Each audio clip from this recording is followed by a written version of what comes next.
Is the audio okay now? Trying to fix it. Let me know if it is better.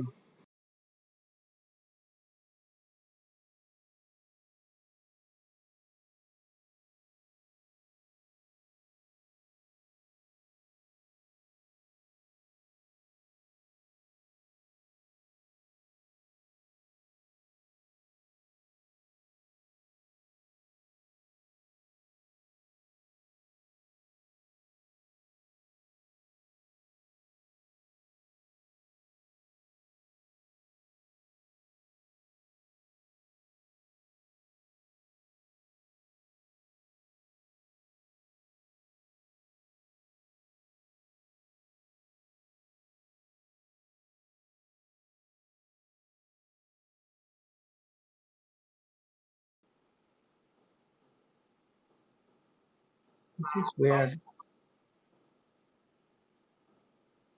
I'm so sorry. I don't know why. I think you can hear me, right? I'm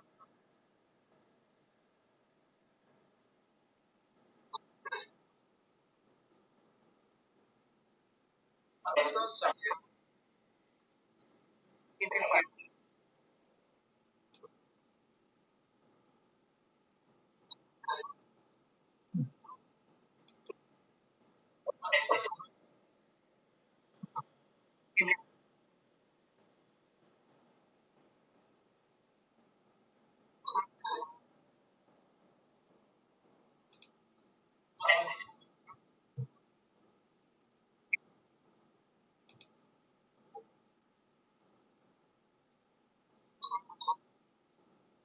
Seems like it's my voice. Close the stream. Maybe I'll just start again. Okay, you guys can hear me. It's weird. Uh, I'm I'm just doing it for from another computer today. Maybe that is why all the problem is happening. We are Idex family. So surprised still 10 people are waiting. If you can just give me some time, let me fix it.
It is the firm that leading manufacturers turn to when they want to develop unique solutions in the EV space.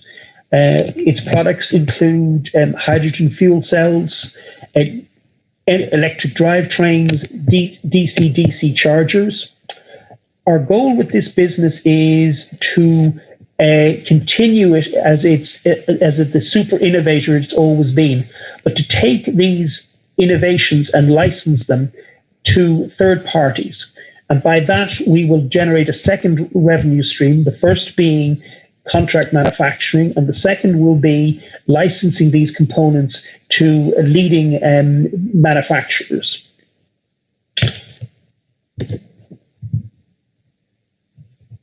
Medici Motor Works, as I said earlier, is the brand that we have developed to build our own heavy trucks and buses, and we will be designing them here in the United States.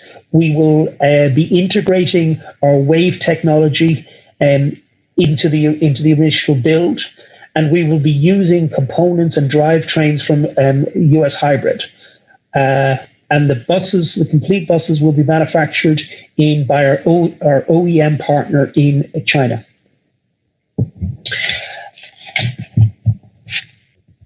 Wave, as we discussed earlier, is doing wireless inductive charging, which is, for those who are not familiar with this, is basically similar to the wireless charging for your cell phone, but obviously on steroids.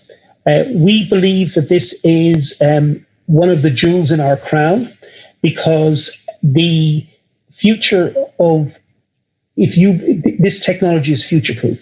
If you accept that autonomous driving is going to become an important part of the vehicle landscape in the future, you have to accept that wireless charging is a very important part of that, because autonomous vehicles do not have an operator, so they can't be plugged in. So they have to depend on wireless charging. Additionally, there is great interest in China in wireless charging, particularly in the ports. And a number of the port systems have approached us to do proof of concepts for the Wave technology into China. So we see that as a very important market in addition to the US market for Wave.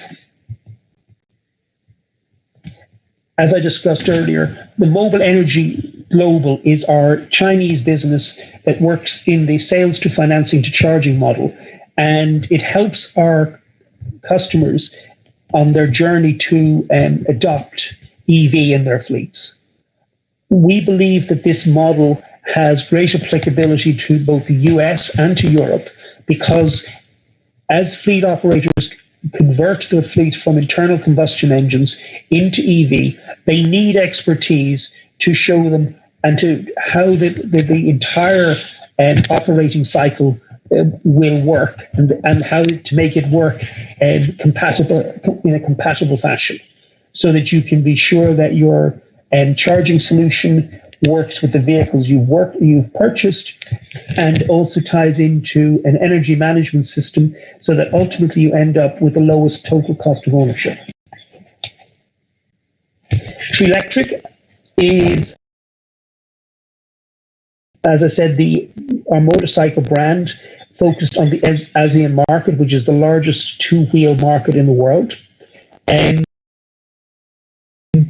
we announced about 2 weeks ago that we'd secured an order for 200,000 motorcycles in Indonesia to be delivered over the next 3 years. If the order completes as anticipated, that value of that order will be about $224 million.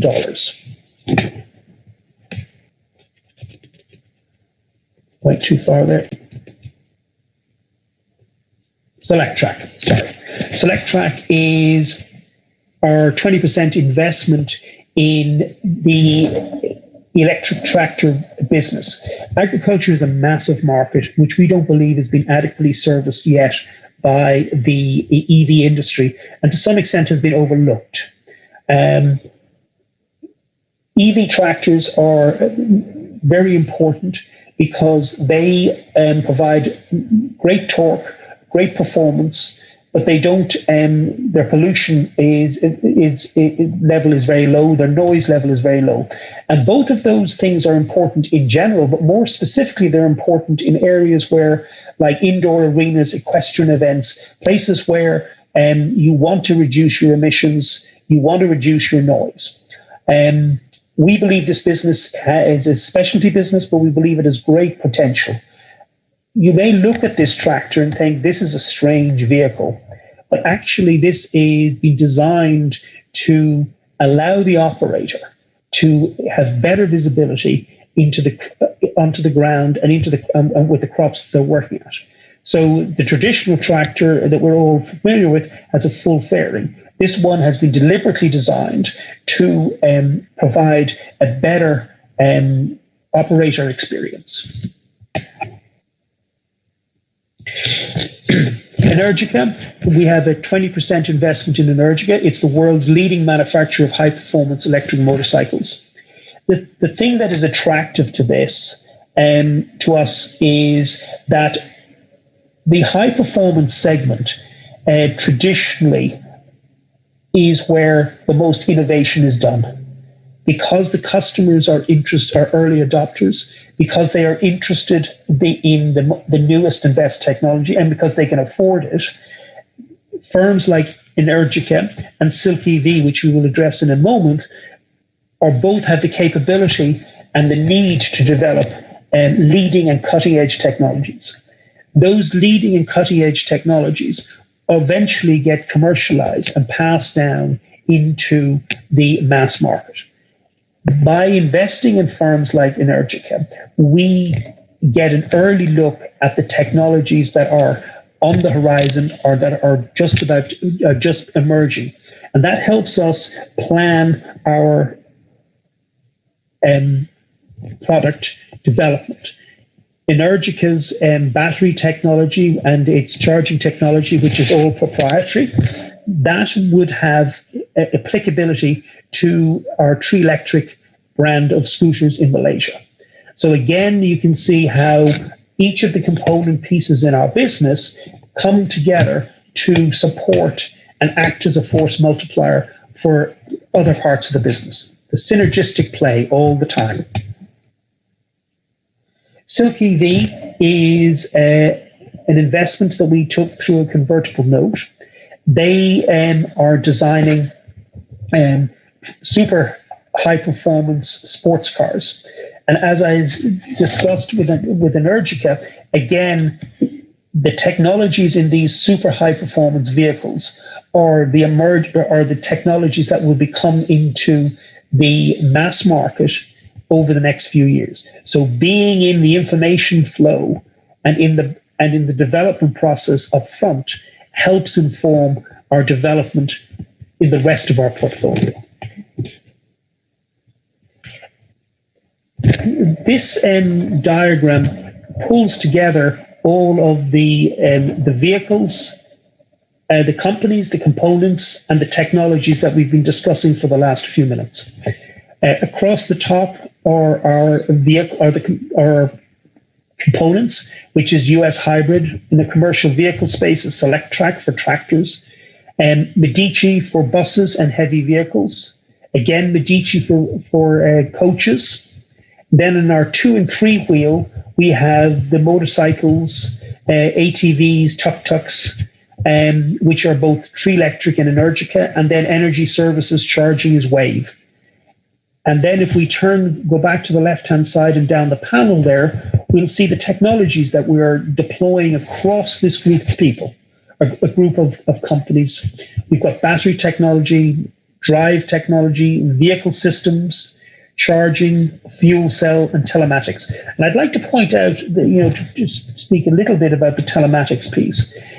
All of these vehicles that are coming to market now are highly integrated with the internet. They gather vast quantities of data.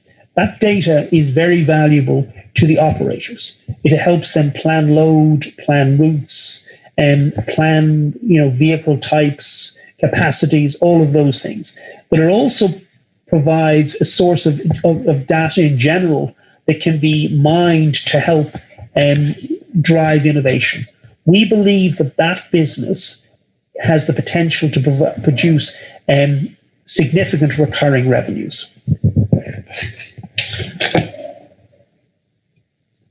Turning now to Ideonomics Capital. Ideonomics Capital is, as I said at the start of the presentation, it is the business which we use the business unit focused on fintech investments, particularly ones where we believe that we can bring a disruptive element using blockchain and distributed ledger technologies. The largest single business in this portfolio is Timios. That is the title agency business located in California that we purchased in January. It has a very solid business. It had a record quarter in the first quarter, very strong profitability. we believe that it is already a tech-focused business. We believe that with additional capital, we can energize or charge that business to grow more rapidly and more efficiently, and then provide better efficiencies for its bank customers.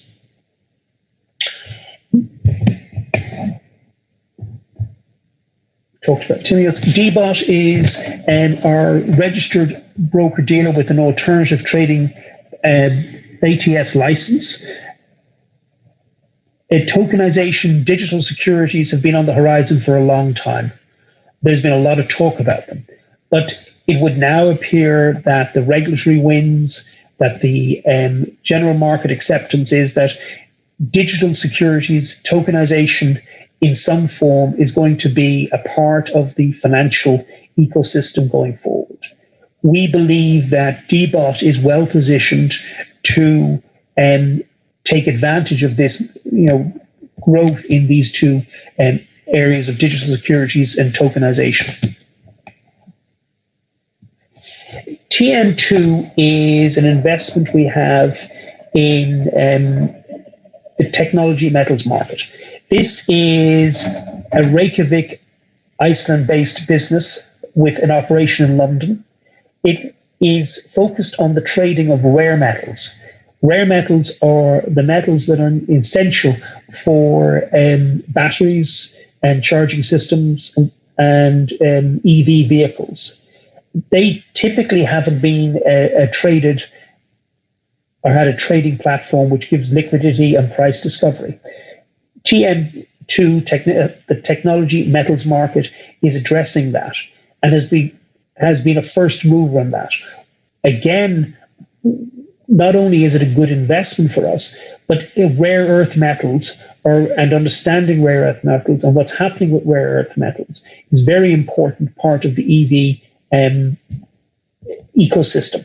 So again, if by being in this, we get a first look at what's happening and what the emerging trends are that we need to consider in our business and that we can adapt to be more competitive and move faster. Liquify is a tokenization platform that focusing on real estate based in Hong Kong. That is, we have a 10% investment in. Again, much like DBOT, we believe that this business has a good future as tokenization becomes more acceptable and more widely used. Turning to a quick look at our financial results for the first quarter 2021, and we had a very strong quarter. Revenue was 32.7 million. We had revenue growth over the last 5 consecutive quarters, and we gross profit of 10.8 million, which was a margin of 33.1%. We closed the quarter with $356 million in the bank, and that gives us plenty of capital to invest in the businesses that we have assembled so that we can cross-pollinate, we can develop the US hybrid, we can develop the licensing model in US hybrid, we can develop SelectTrack. Additionally, it gives us cash to go after acquisitions to fill in areas where we would like to have a broader product portfolio. The one unusual aspect of quarter one was that we got a tax benefit, a non-cash tax benefit of $12.6 million related to the deferred tax accounting for the Timios and Wave acquisitions. This chart shows the growth of revenues and profit and gross profit over the last 5 quarters. As you can see, our growth has been getting stronger and stronger quarter over quarter. This is just a look at the data for quarter 1 2020 versus the fourth quarter 2020 and 2021. It's the same data. And then finally, a look at our cash flows. Thank you very much for taking the time to listen to us today. And we look forward to getting your questions. Thank you. Bye-bye.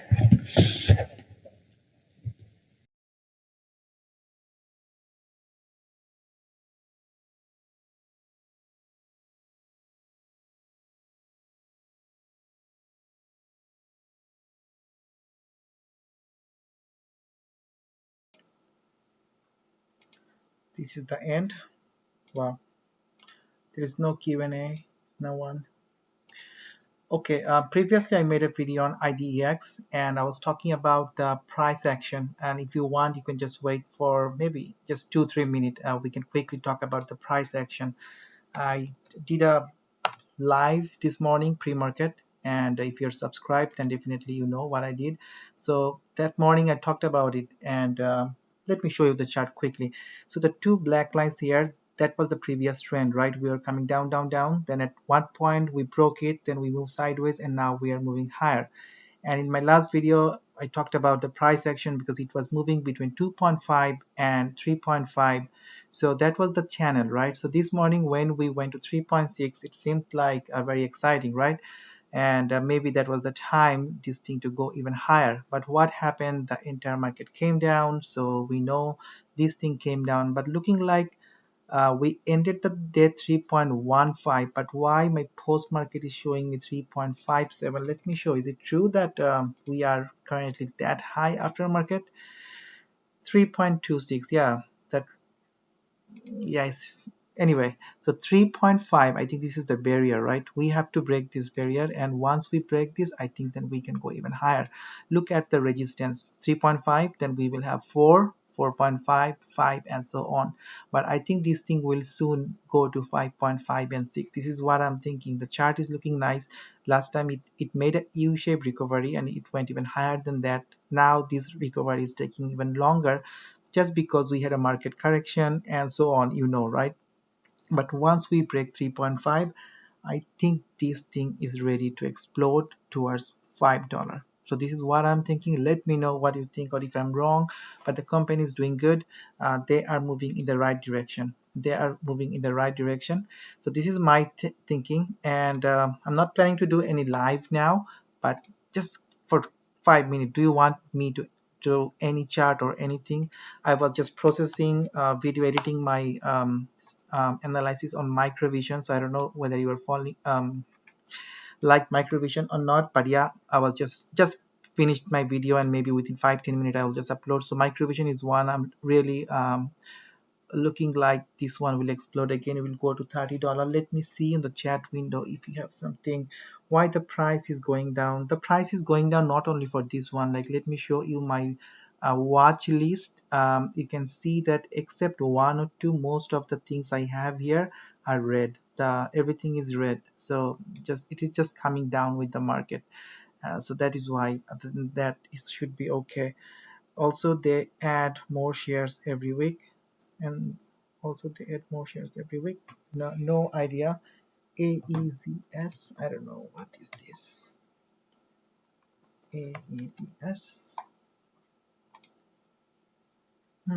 This is a penny stock. Okay, $1. So maybe we can just draw some line. Yes, it seems like some kind of breakout happened for this particular one.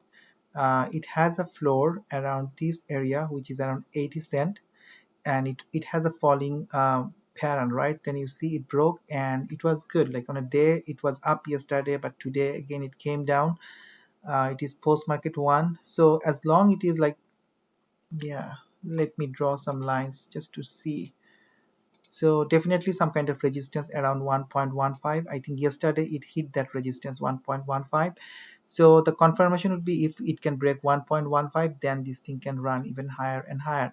On the other hand, it has to stay over. It has to. I have no idea about this particular stock. Just looking at the technicals, seems like it has to be over 0.95 in order to maintain this. So it can move sideways, but it has to be over 0.95. But once it will break 1.16, I think this thing can go higher. Just looking at the chart, oh my god, what happened here? I have no idea. So 3.6, it came down all the way moving sideways, but most probably I do not know anything about the company, but maybe it can go back again to $2. Just thinking and just showing without knowing about the company, the fundamental, the PR, no idea at all. Anyway, I see 21 people here. So if they do not have anything, do you want me to talk about anything, or we can just close the stream and enjoy the evening. I'm going to post my microvision here. And if you are new to this particular channel, please make sure you are subscribed. At the same time, we have a community. So I'm building a community, just $3 per month. You pay 10 cents per day and you get some member special access. So in my community tab, I post something for everyone and also some specific thing only for the members, some charts, some news, some important things. So basically they are paid member, even though it's 10 cents, but they are paid, they are valued customer to me. Anyway, this is one other thing, but anyway, at least subscribe to my channel to get the update. If you don't like it, then you can always unsubscribe, and also click the like button so that YouTube can pick up and YouTube can share this particular event and more people can see on IDEX, and they become bullish on IDX, because we want more and more people to come, and then we will push. Let me see the volume today, because I know we started that day really good, but we came down. Yeah, the volume is not that great, but anyway, everything moves with okay, Mohammed. I'm talking about IDX. The outstanding shares was 419 million. Now is 426 million. Once the price going up, they added more shares. Yeah, these are some of the things like with penny stock. And sometimes when the price is up, they do some share offering. Good trend analysis. Thanks, Matthew. 0.96 is my EMA 50 on the daily for this. So your thought. Thank you. I did not look at the moving average of 50. I was just looking at the chart, and the chart is telling me that 0.95 is the important resistance, because each time it came to 0.95, it was yeah. Anyway, so I'm happy, right? Anyway, so maybe we should close it, and I'm going to publish my microvision video soon, and I will also post another video on Senseonics, which has a ticker symbol of SENS. It has a nice day today and seems like it is same like IDEX. It wants to explode. It exploded during the day, you see, on a daily candle, going really good. Once it breaks the support 3.78, this thing will explode. So this is one other thing I'm very bullish. So I established my position in this area. This thing went to 5.5, similar to IDX, similar price, similar pattern, you see. So anyway, it is also coming. And anyway, I'm just saying anyway so many times. So subscribe to my channel, have a wonderful evening, and get some rest, have some fun, so that we get ready for tomorrow morning and we make money. Thank you again. Take care. Peace.